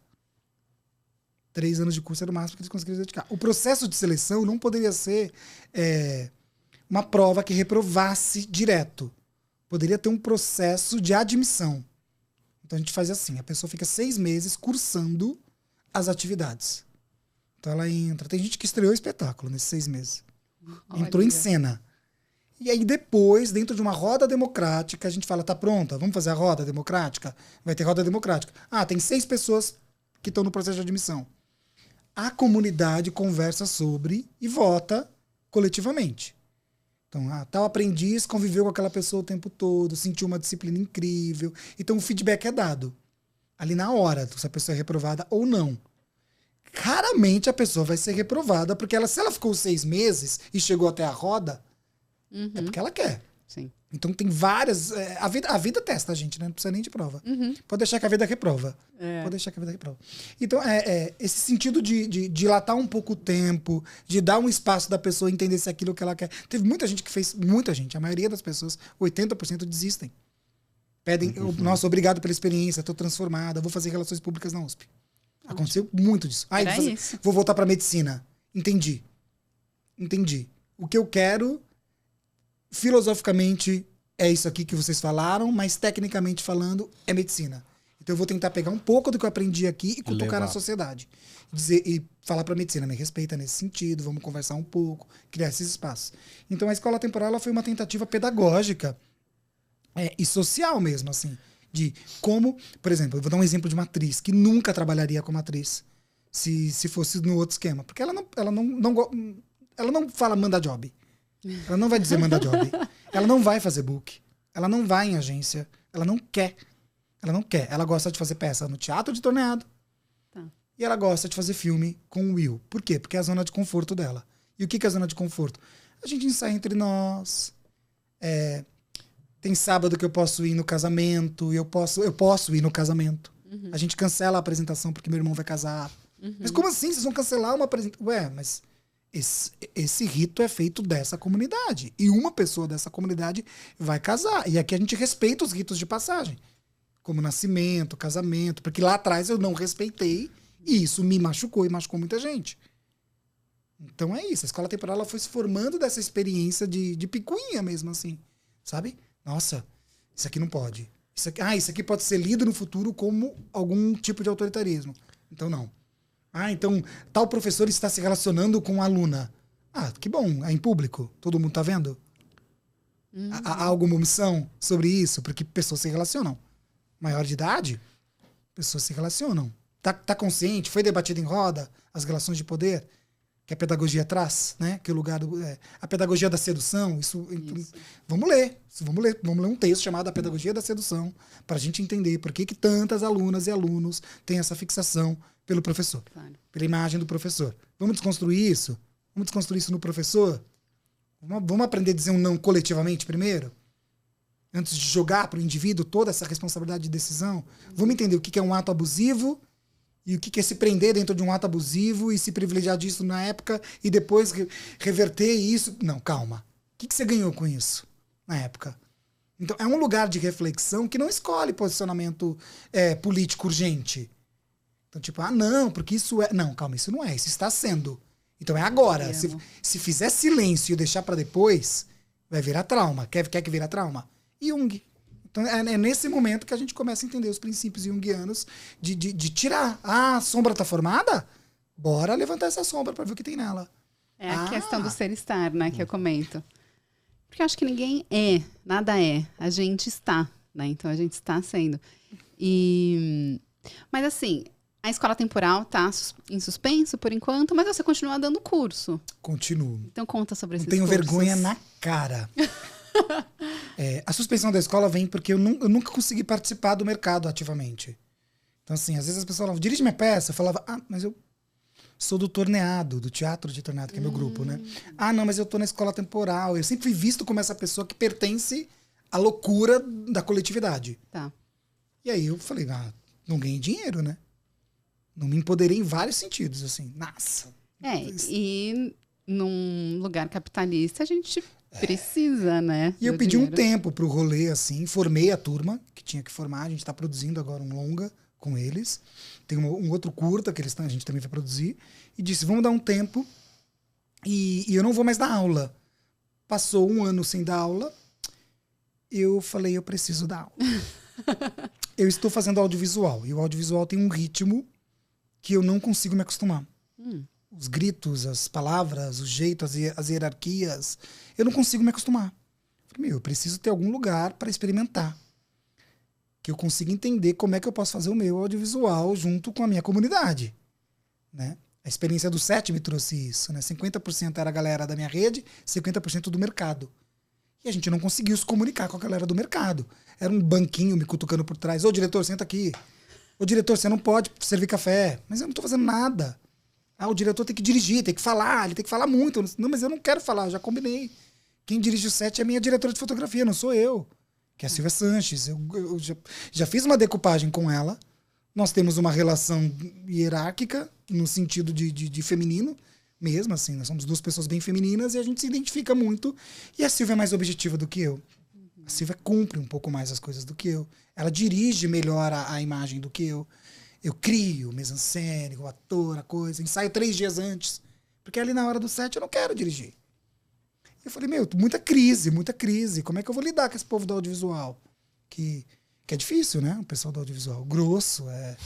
É um tal de decora aí, faz aí. Não tem uma segunda chance. As atrizes... A fama é verdadeira, então. Como é que é? A fama é verdadeira do pessoal assim, do audiovisual. Eu não sei como que é para quem tá em casa, mas uma atriz vai fazer um teste. Ela recebe um trecho do texto. Mas nenhuma sinopse sobre o que se trata. Tá. O universo. Às vezes nem se é comédia ou drama. Então, eu acho que é meio desrespeitoso com o tempo daquela atriz que vai fazer o teste. Daquele ator que se dispôs. E essa cadeia continua, porque time is money. Vambora. Muito mais do que teatro, né? Mas teatro precisa de um pouquinho disso. Tá. Entendeu? Podia ter um equilíbrio, né? E acho que é esse equilíbrio que eu tô buscando. É onde eu busco esse equilíbrio? Dando oficina. Eu comecei a entender que as pessoas elas tinham uma ideia de interpretação pro audiovisual muito pautada na ideia de eu vou fazer um curso e no final eu vou ter um videobook. Uma cena. Tá. Vou fazer uma cena, eu vou fazer uma cena, eu vou fazer uma cena. E aí eu comecei a entender, tipo, não. Eu vou conversar com as pessoas e entender se elas se conhecem. Se elas sabem que a voz delas é anasalada, que elas têm uma rouquidão na voz, Ótimo. que elas têm uma dificuldade com time, com tempo de comédia. Eu vou dar esse tipo de feedback. Eu vou dizer, nossa, mas você não acha que tem uma sem gracice em você aí, que precisa ser explorada? Porque você tá 20 anos fazendo audiovisual, ninguém te avisou? Que essa voz impostada aí o tempo todo, não tá rolando? Alguém te avisou? Não te avisou? Por que não avisa? Falei, eu não sei se eu sei arrumar isso, mas eu percebi.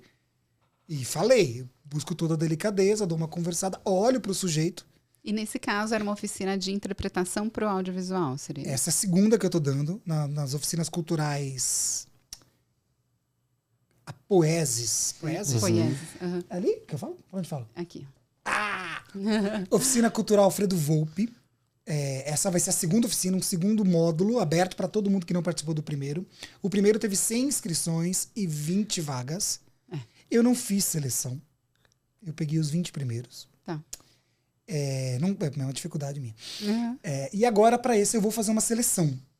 Vou fazer uma seleção. Então, são 5 questões que você tem que responder ali. Vou dar uma olhada pela experiência. Vou equilibrar.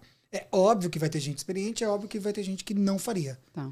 Essa pessoa nunca passaria numa oficina. Essa pessoa... que bom.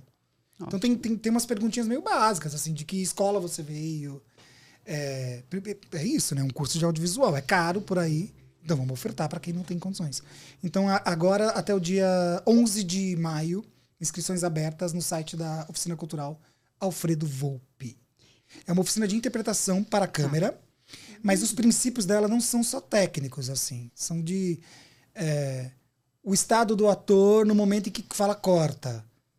O que ele faz antes, o que é uma decupagem. Então, tem atriz. Mas isso é muito Você acredita que tem atriz e ator que nunca viu uma pasta de decupagem? Sim. E você fala, esse é o mercado.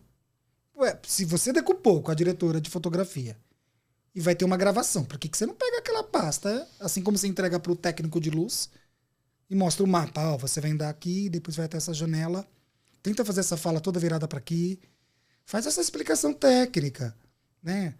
Porque essa é a ordem as atrizes e atores, eles não entendem que um roteiro tem uma ordem, aquilo tá em caixa alta por causa disso.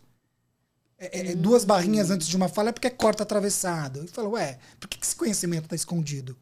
Estudei roteiro, eu sou pós-graduado em roteiro, e eu falei, por que esse conhecimento tá escondido da sociedade? Por que as pessoas não sabem que quando um diálogo acaba com duas barrinhas, com dois travessõezinhos, é porque é pra atravessar a fala do outro mesmo. Fala em cima. Que legal! Quando tem reticências é quase com um ar junto. Você falou, porque linguagem, né? É linguagem. E quem é que ganha com essa... Quem é que ganha? Por que estão escondendo essa coisa aí do povo pobre? Por que tá escondendo isso aí? Falei, então vamos começar. Então eu peguei espaços públicos, estou ofertando essa oficina de interpretação para câmera. Ela não é pro ego e pro resultado. Então, assim, quem tá querendo... eu quero um material para mostrar o como... Não. Você vai entender o estado do set, o que é uma decupagem, como é que você constrói, por que você não pode mudar um texto. É claro que você não pode mudar um texto. Se você não for o diretor, né? Às vezes o diretor muda. Muda, mas às vezes nem o diretor pode. Já aconteceu com você de você escrever e o diretor mudar? Já. Eu fui ver uma peça que não era minha peça. Pois é, triste, uma peça que não era minha peça, porque a estressa. atriz não decorou. Aí você fala, era um grande evento, assim. Um grande evento de teatro. Tipo, as 5 vozes da dramaturgia contemporânea. E aí apareci lá. Meu texto estava horrível. Tava horrível, constrangedor, assim. Era uma coisa que eu falava... As minhas amigas... vamos lá ver texto do Will. Quero ver texto do Will com outras atrizes. Não rolou. Não funcionou. A gente, quando tem um combinado... Eu fiz uma dramaturgia uma vez para a Companhia de Heliópolis, que tá fazendo Cárcere agora. Eu fiquei muito infeliz com o resultado durante o processo. Cortou a cena que eu queria. Cortou essa cena que eu queria. Mas você estava sempre acompanhando. A peça é deles, o resultado é deles, o objeto é deles, e eu estou ali como uma parte do processo. O Miguel sabia o que estava fazendo. Então, assim, independente do meu ego, da tristeza que eu ficava, o Miguel sabia o que estava fazendo. Ele dizia, essa cena não vai entrar. Esse canto, nesse momento, não rola. Esse tipo de teatro musical não rola. Aí você entendia, né? Entendia, não gostava... Ficava triste porque mostrava o pior de mim. Então, assim, valorizou uma parte épica que eu não gostava tanto do texto.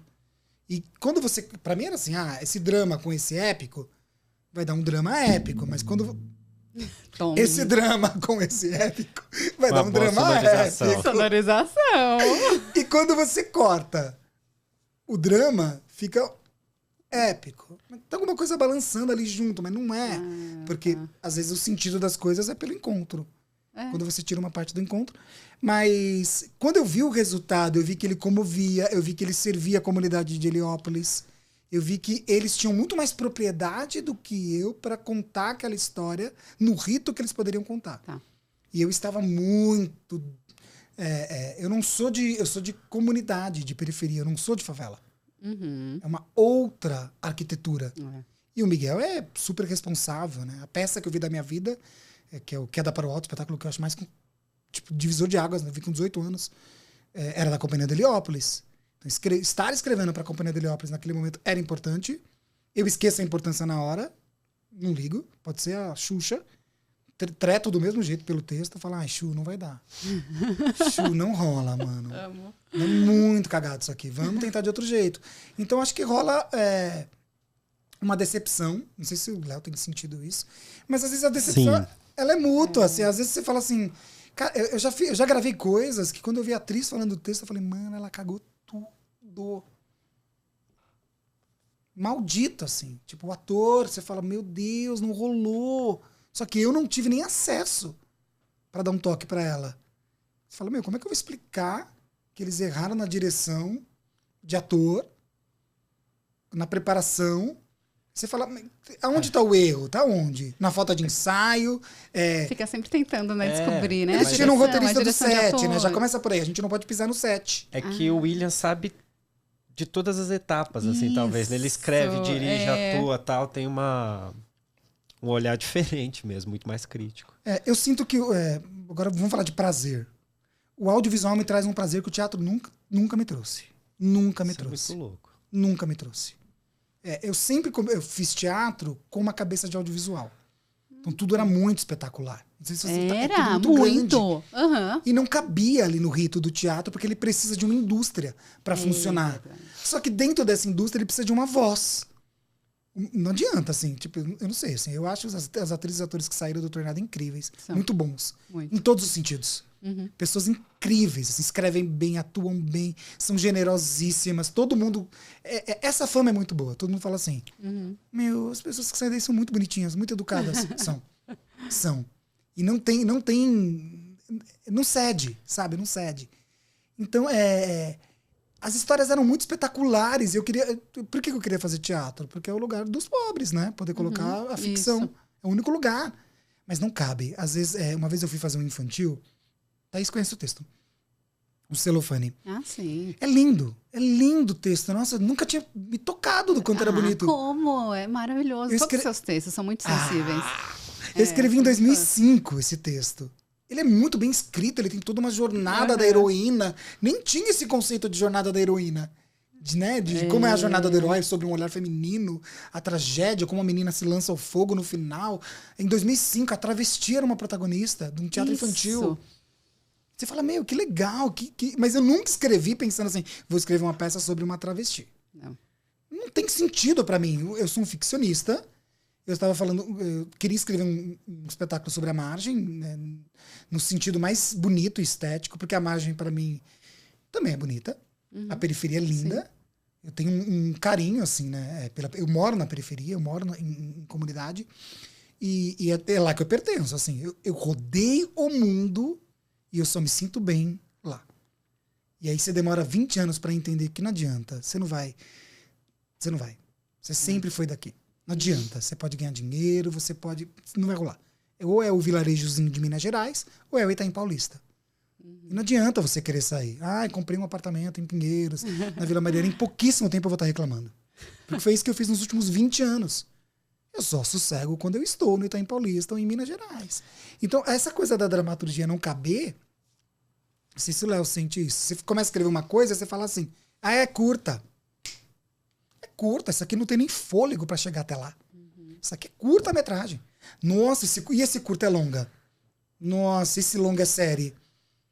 Nossa, isso aqui é teatro. Isso aqui, se não tiver a vibração do encontro, do olho no olho, do ao vivo, do dialético, isso aqui vai mudar a cada semana. Não vai. A cada 4 meses eu vou ter que mudar esse texto. Então é teatro, porque como é que eu vou reeditar o cinema? Isso aqui nossa, esse tema está muito pungente, atual, político, precisa ser debatido em roda. Claro. Em roda. Porque qual a diferença para mim do teatro para o cinema? O teatro ele pode não existir mais. O cinema não tem como. Então, se você faz um espetáculo que foi racista, machista, há 20 anos atrás, talvez ele não era. Talvez ele não fosse. E se você quiser remontar esse espetáculo hoje, você sempre tem o direito de começar de novo. É doloroso, é cansativo. A gente é preguiçoso pra caramba, por isso que a gente não gosta de fazer teatro. Porque teatro não existe nada mais cansativo que fazer teatro. E o cinema, nesse sentido, ele me trouxe o prazer, porque ele diz não, né? Eu sei que, assim, eu posso escrever eu escrevi uma série super bonita agora e não vai rolar. É óbvio que não vai rolar. Não vai rolar. Eu não tenho cartucho pra fazer essa série. Não tenho cartucho, assim, é muito cara. Ela deve custar uns 6 milhões o episódio. Eu não tenho cartucho. Mas por que você escreveu, William? Porque eu quis. Eu queria perguntar. Porque eu quis, porque eu preciso desse exercício, eu preciso expurgar, eu preciso dessa decepção de não ser encenado, de não ser montado, até me fazer caber.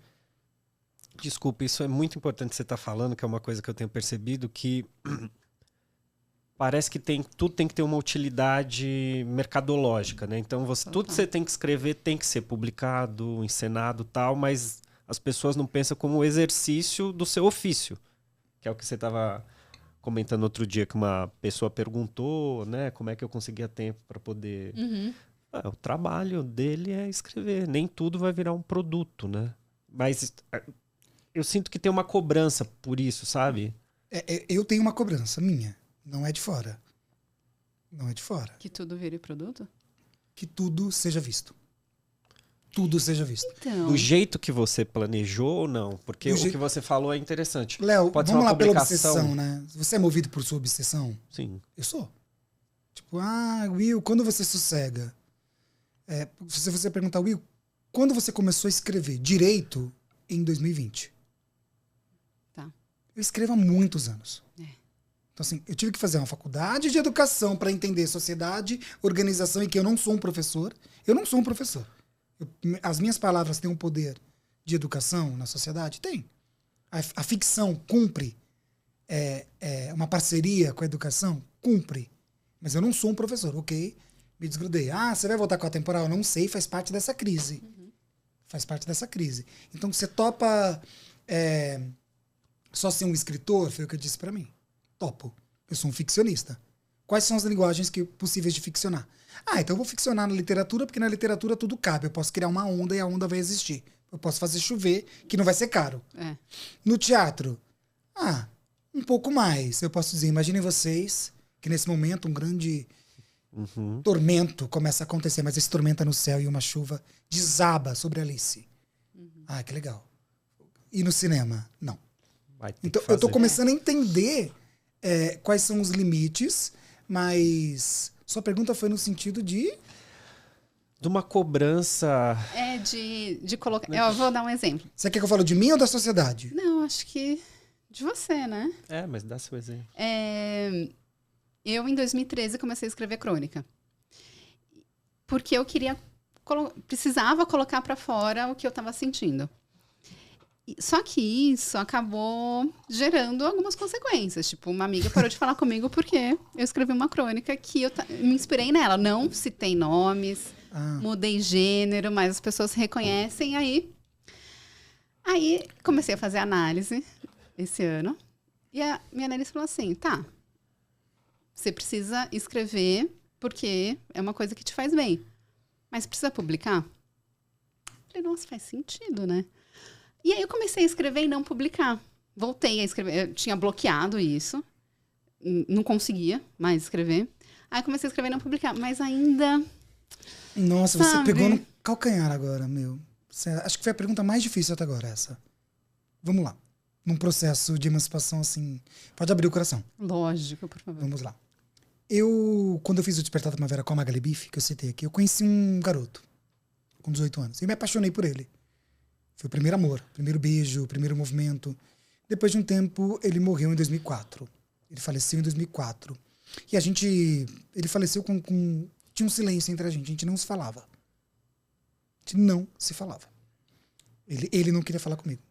E eu não sabia o porquê. Foi tudo muito assim, aleatório. Eita, esse silêncio ficou em 16 anos. Eu tô no 8º ano. De silêncio. Não, o silêncio dessa história. Então eu não sabia o porquê que ele não queria mais ficar comigo, por que ele não falava comigo. Eu só sei que até o dia da morte dele ele disse, o William não pode me visitar. Falei, que história é essa, cara? O que tá acontecendo? Cara, que trauma é esse? Seguir a vida. Em 2020, depois de um episódio super triste da minha vida, eu fui ao mercado e encontrei uma garota que gritou, Moritz. E aí ela disse, você tá bem? Eu falei, eu sou prima de fulano. Eu falei, não queria encontrá-la. Como é que você ficou depois da morte dele? Fiquei mal. Aí ela disse, cara, tenta entender, né? Ele gostava muito de você. Eu falei, não, ele não gostava de mim. Ele me empurrou, ele disse que não queria mais me ver, que eu sumisse da vida dele. Ela, cara, tenta entender, 2004. Mas, cara, não, eu não sabia o porquê, que ele tinha morrido, ninguém tinha falado nada, era um silêncio absurdo.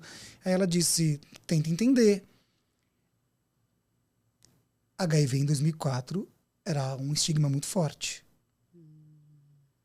São 16 anos de um silêncio. Uma história que durou 20 anos. Eu escrevi um longa sobre isso. E tem vários signos que ligam essa história da minha infância.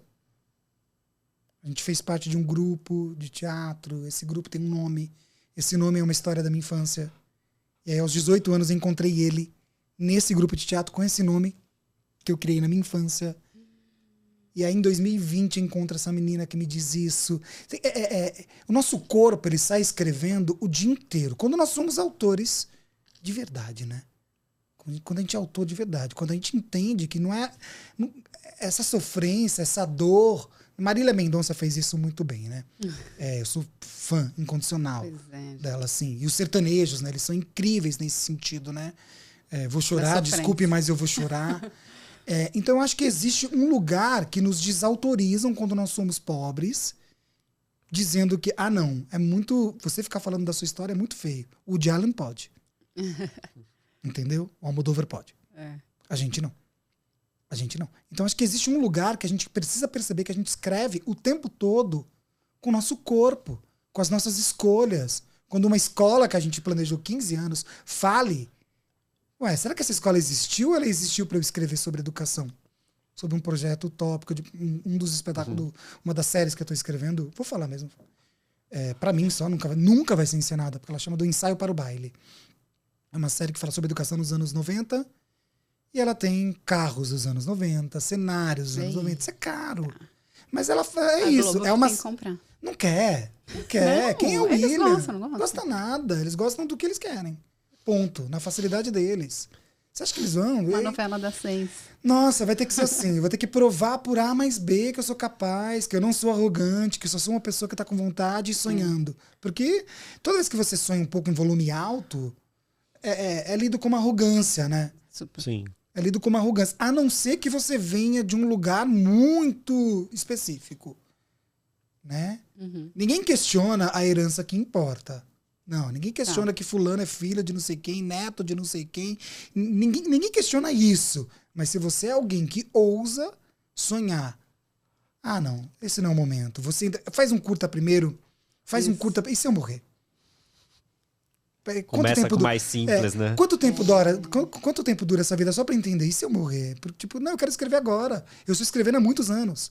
Eu escrevo essa história desse meu namorado, esse meu primeiro amor, há muitos anos. Eu vivi com esse trauma há muitos anos. Eu posso falar sobre isso, né? Então eu escrevi a história, vou tentar participar de uns concursos agora. O próprio Peter em Fúria, né? Se eu não encenasse o Peter em Fúria... Nunca, assim, é isso. O Peter em Fúria também virou uma série. Super bem escrita. Nossa, todo mundo super elogia, que legal. Mas e aí? Mas o que eu vou fazer? Esperar passar numa rodada de negócio? Um player dizer parabéns? Ainda bem que tem as políticas públicas aparecendo aí. Ainda bem que isso é territorial, né? As escolhas. Tipo, esse cara que é do Itaim Paulista, que desenvolveu essa série, que fala desde os anos 2000. Você quer o quê? Que eu cito nomes do PCC? Com quem eu tive envolvimento e morreu? Você quer que eu fale sobre as épocas de periferia? Você quer que eu conte onde estão os meus amigos? Eu quero contar essa história. Sim, eu sou um corpo lido como branco. Não me identifico desse jeito. As pessoas adoram dizer isso. Não me identifico. Não me identifico com essa... Eu não caibo nessa palavra. Eu nunca tive a herança que importa. Esses privilégios nunca me entraram. Então, assim, branquitude, tá bom, vai passar direto por mim essa palavra. Vai passar direto por mim essa palavra, porque eu sempre fui um dos poucos brancos da minha região. Isso tem algum privilégio ali? Pode ser que tenha, mas isso não me desgruda da minha região. Isso não me desgruda que eu me formei sobre uma cultura de matriz oriental, negra, no samba, na escola de samba, no futebol de várzea. Isso não desgruda nesse sentido. Então, é muito... você faz um processo de entender por que você não vai ser montado, por que você não vai ser encenado, por que não vai acontecer.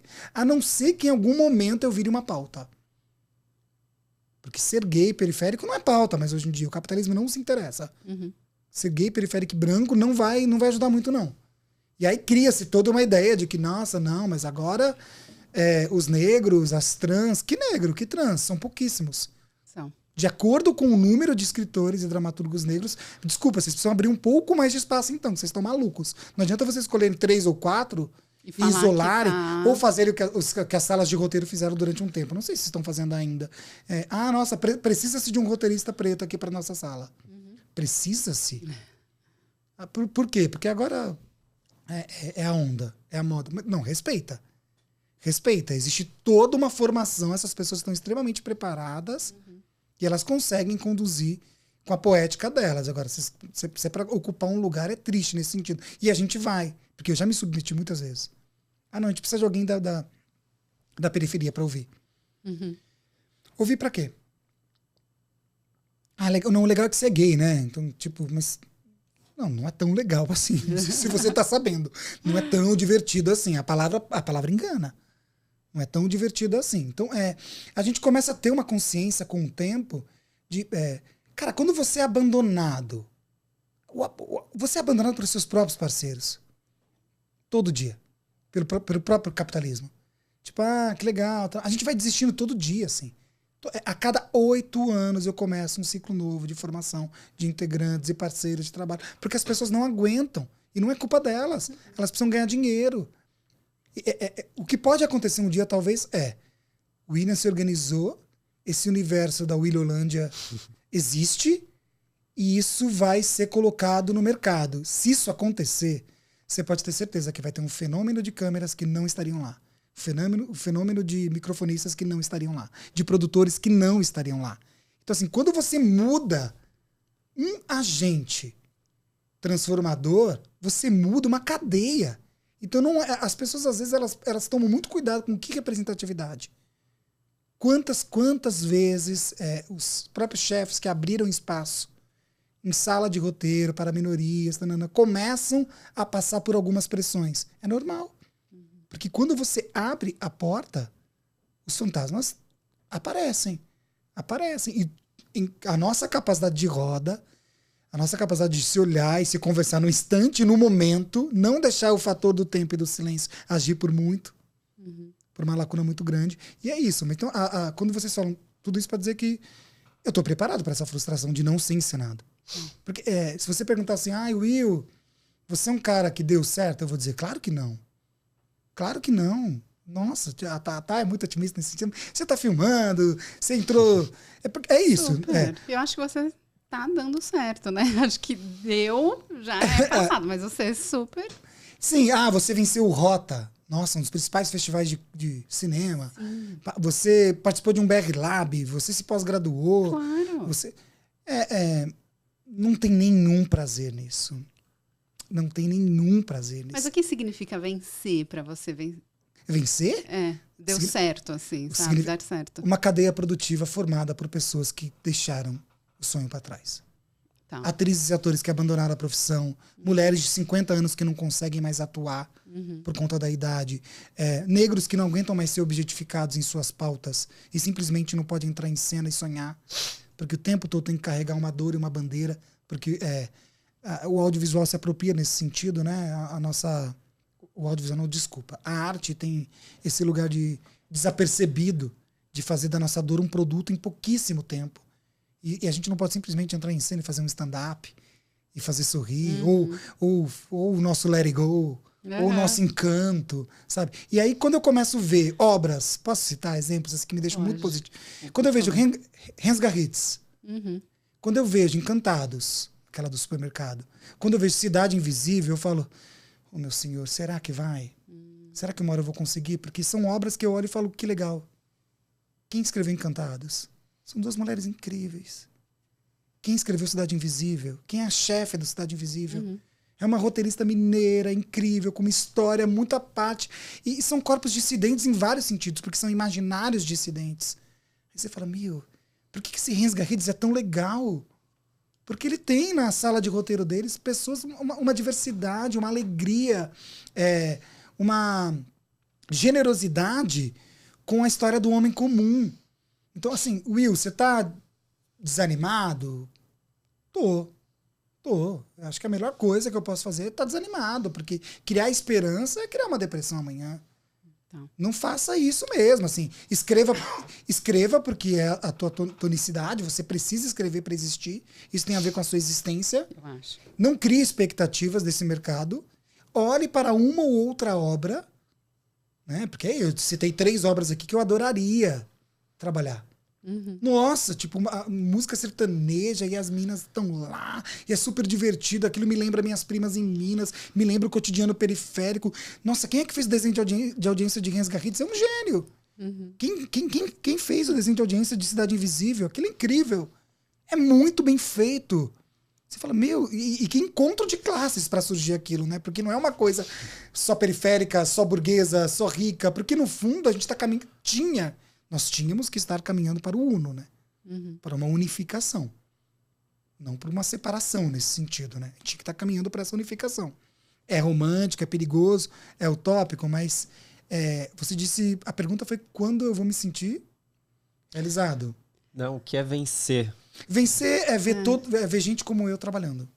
Trabalhando, sim, remunerado, perfeito, com dignidade. É a pessoa poder voltar para a zona leste dela e não precisar pertencer ao Pinheiros, a Vila Mariana. Porque isso é muito violento com a gente. 20 anos... Uma vez eu fui... meu grupo foi indicado para o Prêmio Shell. E aí eu fui lá na premiação. Sabia que a gente não ia ganhar porque a gente estava concorrendo com o SESI de dramaturgia. Era o torneado contra o SESI de dramaturgia. Tipo, amado, SESI é uma instituição.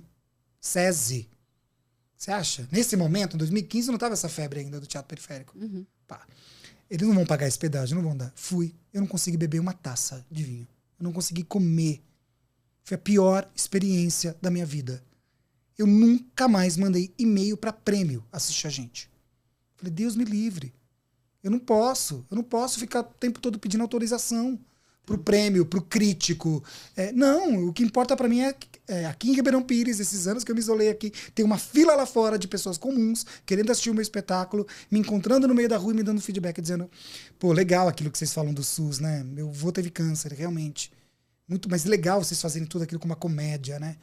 Que legal, que legal. Então, assim, quando eu consegui colar todo esse quebra-cabeça e ver que o Léo tá escrevendo sobre a perspectiva do Léo, super feliz, a gente tá dividindo uma história, que a Thaís tem o programa dela, que fulano tem...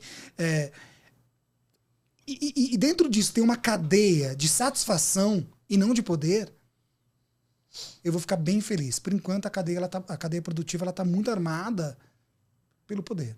Pelas manutenções de privilégio, por um jogo de elites que a gente ainda não... A gente não percebe que quando a gente... Eu já fiz manutenção desse jogo. Várias vezes. Tipo, critiquei, tô fazendo. Ah, sim. Acho que todos nós fizemos, né? A gente fez publicidade. É uma retomada. Pois não, às vezes até no nosso próprio discurso, né? Quando a gente... Ontem eu vi um vídeo, eu falei, meu, que saco. Até reclamei com... Eu vi um vídeo no Instagram ontem. Ficção, né? Eu sou muito... Era de uma mulher... mandando um casal de gays ler a Bíblia. O vídeo é de 1 mês e meio atrás. Por que diabos aquele Instagram de esquerda, progressista, republicou? Chega de tananã. Eu só comentei. Amados, é feio o que vocês estão fazendo. Vocês só querem audiência. Parem de brincar com a nossa dor. As mulheres são violentadas de verdade, tá? Não brinque não com isso, tá? Não é like, né? O algoritmo da imagem. A gente está prestando atenção sobre qual algoritmo que tem por trás da imagem? E a ficção tem esse poder. Não sei se o Léo está sentindo isso. Tem esse poder de cutucar nesse lugar, de revelar. Isso é pedagógico, isso é comunitário. Mas isso é não decidir. Não dá pra gente concluir. Não dá pra gente concluir. Will, pode falar. Chegamos ao final. Ai, meu Deus! Eu queria que você deixasse, então, para essa câmera seus contatos, porque você tem muita coisa para falar. Então, quem quiser saber mais sobre o que você faz, acompanhar tudo, como que te encontra? Como é que vocês vão editar tudo isso? Não vamos editar. A gente vai tudo. Céu. Fica tranquilo. Que exposição. Agradecer demais a presença de cada like aí nesse vídeo. Dizer que, quando eu vi o nome do Utopia ali, eu falei, quer saber? Thaís não me falou nada. Falou, você vai sentar e vai conversar com a gente. wcostalima.com é o meu site. Lá você vai encontrar as oficinas que eu estou ministrando. Às vezes, eu vou fazer um cadastro para atores e trabalhadores da arte. Eu tentar construir uma rede de trabalho entre as pessoas do audiovisual para a gente se ajudar nesse sentido. Esse cadastro também está lá. O que mais? O ano que vem, provavelmente, tem a pré-estreia do Fugindo de Fusca, que é meu primeiro longa-metragem. Uma comédia divertidíssima. Quando tiver a pré-estreia, traga o elenco aqui para conversar com vocês. Uma graça. E lá na Oficina Cultural Alfredo Volpi, inscrições para minha oficina de interpretação para o audiovisual. Venha estudar com esse maluco, venha provocar outras coisas dentro de vocês. Aí, e é isso. Obrigada. Nossa, eu acho que a gente vai... Tudo que você falou vai reverberar por muito tempo, muitas conversas. Foi muito legal. Que medo, né? Muito porque obrigada. eu não tenho noção do que eu falei. Foi tudo maravilhoso. Foi ótimo. Queria só finalizar com uma frase que eu li no seu site, que é construindo imaginários possíveis e impossíveis. Eu gostei bastante de estar lá no site para quem... Valeu, gente. Então podem também seguir a gente, tá em Spolimene, leonardo.cássio no Instagram, ou o site leonardocássio.com.br, tá em spolimene.com.br. Profissões economiacriativa.com.br ou no Instagram profissões.ec. É isso, né? Isso, e Utopia 2222 no YouTube. Se inscrever, é isso aí. Valeu, gente.